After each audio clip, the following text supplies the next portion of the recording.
Dans son quatrième moyen d'appel, M. Shlivan-Shanin conteste les conclusions de la Chambre de... La conclusion, se corrige l'interprète, de la Chambre de première instance, qui considère qu'il a dû être témoin des sévices infligés aux prisonniers de guerre à Ovtcharra. La Chambre d'appel rappelle qu'eu égard au premier moyen d'appel de M. Shlivan-Shanin, elle a conclu qu'il n'avait pas démontré que la Chambre de première instance avait commis une erreur de droit ou de fait concernant sa présence à Ovtcharra dans l'après-midi du 20 novembre 1991, ou la séquence chronologique des événements survenus à ce moment-là. Dans son quatrième moyen d'appel, M. Shlivan-Shanin ne fait aucun effort pour fonder les arguments déjà avancés par lui au titre de son premier moyen d'appel, en conséquence de quoi son quatrième moyen d'appel est intégralement rejeté. Dans son cinquième moyen d'appel, M. Shlivan-Shanin soutient que les éléments nécessaires pour constituer l'aide et l'encouragement aux tortures des prisonniers d'Ovtcharra font défaut.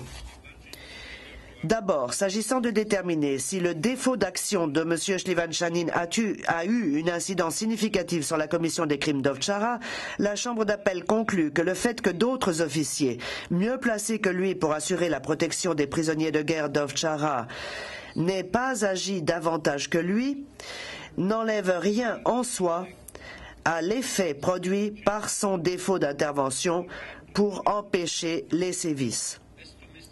Quant aux affirmations de M. Shlivan-Shanin indiquant qu'il n'était pas responsable de la sécurité des prisonniers de guerre détenus à Ovtcharra et que la preuve qu'il aurait pu empêcher les sévices infligés aux prisonniers de guerre n'avait pas été apportée, la Chambre d'appel rappelle avoir confirmé la conclusion de la Chambre de première instance selon laquelle M. Mokčić avait ordonné à M. Shlivan-Shanin de diriger l'évacuation en l'autorisant à employer le nombre de policiers militaires dont il pourrait avoir besoin pour escorter les prisonniers de guerre et leur garantir un transfert sans encombre. La Chambre d'appel conclut que M. Shlivan-Shanin n'a pu démontrer la présence d'aucune erreur dans le travail de la Chambre de première instance, s'agissant de déterminer si sa contribution a eu un effet substantiel sur les sévices infligés aux prisonniers de guerre d'Ovtcharra.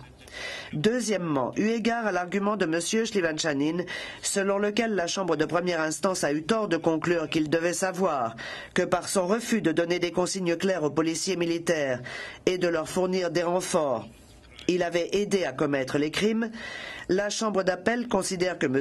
Shlivan-Shanin a vu les prisonniers de guerre subir des sévices à Ovtcharra en dépit de la présence des soldats de la JNA et que par conséquent il a dû comprendre qu'à l'évidence les officiers et soldats de la JNA présents sur les lieux ne pouvaient pas ou ne voulaient pas empêcher les passages à tabac. M. Shlivan-Shanin devait savoir que la responsabilité de protéger les prisonniers de guerre lui incombait et qu'il était investi de l'autorité nécessaire pour agir. Compte tenu de tout ce qu'il savait, la seule conclusion qu'il est raisonnablement permis de tirer consiste à penser qu'il savait que le défaut de toute action de sa part pour protéger les prisonniers de guerre a aidé la défense territoriale et les paramilitaires à leur infliger les sévices qu'ils ont subis. La Chambre de première instance était en droit de conclure que M. Shlivan-Shanin était animé de l'intention délictueuse d'aider et d'encourager des actes de torture. La Chambre d'appel rejette donc intégralement le cinquième moyen d'appel de M. Shlivan-Shanin. Le sixième moyen d'appel de M. Shlivan-Shanin sera traité à la fin du présent résumé dans la partie relative à la détermination de la peine. J'aborde maintenant le deuxième moyen d'appel de l'accusation qui a aussi un rapport avec M. Shlivan-Shanin. Dans son deuxième moyen d'appel, l'accusation soutient que la Chambre de première instance a commis des erreurs de fait et de droit en omettant de constater que M. Shlivan-Shanin encourait une responsabilité pour avoir aidé et encouragé à commettre le meurtre de 194 personnes qui sont identifiées dans l'annexe au jugement de première instance comme ayant été tuées à Ovtcharra dans la soirée du 20 au 21 novembre 1991. L'accusation affirme que la Chambre de première instance s'est fourvoyé en ne constatant pas que M. Shlivan-Shanin savait, lorsqu'il s'est rendu à Ovtchara, que des membres de la défense territoriale des paramilitaires tueraient probablement les prisonniers. En ce qui concerne l'intention délictueuse consistant à encourager et à aider à commettre ces meurtres, la Chambre de première instance a conclu que c'était seulement à partir du moment où les soldats s'étaient définitivement retirés d'Ovtchara dans la soirée du 20 novembre 1991 que le meurtre des prisonniers de guerre est devenu probable et partant qu'il était possible que M. Shlivan-Shanin n'ait pas prévu, avant d'avoir appris le retrait de ses soldats, que ces meurtres seraient probables. La Chambre d'appel estime qu'il n'est pas déraisonnable que la Chambre de première instance ait conclu qu'aussi longtemps que durerait la présence des soldats de la JNA, ces soldats auraient pu continuer de constituer un élément d'intervention suffisant pour empêcher que les mauvais traitements infligés aux prisonniers par des membres de la TO et par des paramilitaires n'empirent au point de dépasser les sévices pour aboutir à des meurtres, même s'ils ne pouvaient entièrement empêcher que des sévices soient infligés aux prisonniers. Ainsi, il n'était pas déraisonnable que la Chambre ait conclu que M. Shlivan-Shanin pouvait raisonnablement avoir cru, dans ces conditions, que les membres de la TO et les paramilitaires ne recourraient vraisemblablement pas au meurtre.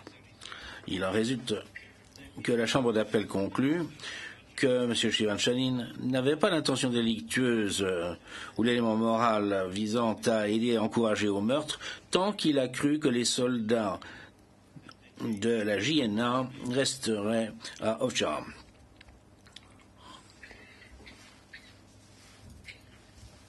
Pas ta citation. La Chambre d'appel relève que la Chambre de première instance ne s'est pas prononcée pour dire ou déduire si et dans l'affirmative quand M. Shlivan-Shanin a eu connaissance de l'ordre de retrait des soldats de la JNA dans la nuit du 20 novembre 1991. Néanmoins, la seule conclusion raisonnable que peut tirer est que M. Merksich a fait savoir à M. Shlivan-Shanin au cours de leur réunion, dès que M. Shlivan-Shanin a été de retour à Negosachi cette nuit-là, qu'il avait retiré la protection de la JNA aux prisonniers de guerre gardés à Ovtchara.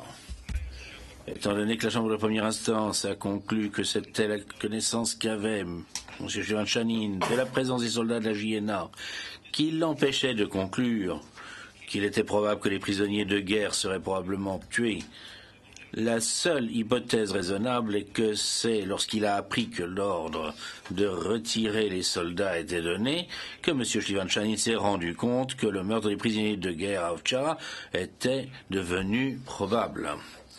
De même, sachant que le meurtre de prisonniers de guerre allait être le résultat probable du fait qu'ils avaient été laissés sous la garde des membres de la TO et des paramilitaires, M. Shlivan-Shanin s'est forcément rendu compte aussi qu'étant donné qu'il était responsable des prisonniers de guerre, s'il ne prenait pas des mesures pour assurer la protection continue des prisonniers de guerre, il aiderait les membres de la TO et les paramilitaires à commettre les meurtres en question.